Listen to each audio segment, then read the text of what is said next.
Now we are going to learn another tense. We are going to learn passé récent.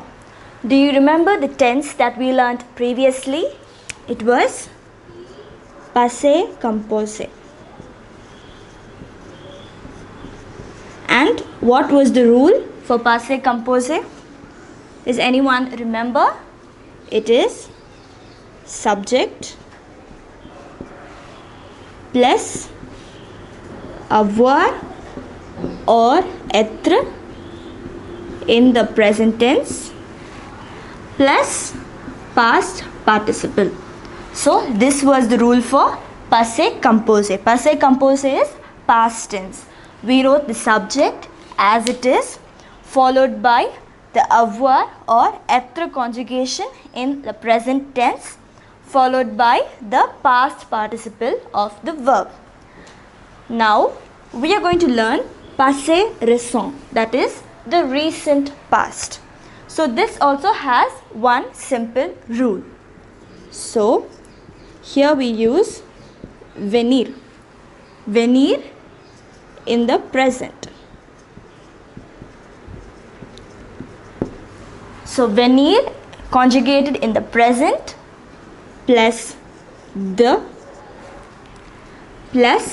the infinitive of the verb. Here we do not need to learn the past participle.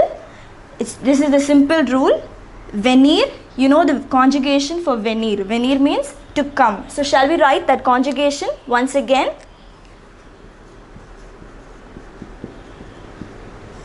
In the present tense, je viens,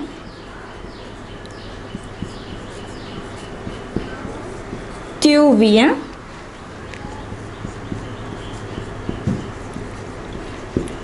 il vient,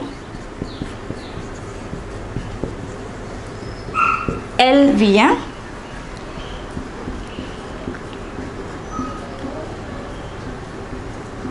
nous venons, vous venez,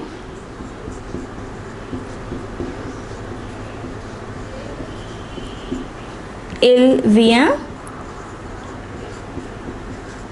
elle vient. So this is the conjugation of venir in the present tense. I hope you remember this. We have already learned the conjugations in the present tense. So to write passé récent, you must be thorough with the conjugation of venir in the present tense. So how do we write passé récent? Venir in the present tense plus the infinitive of the given verb. So simple rule. You just have to remember this rule. So kindly note down this rule.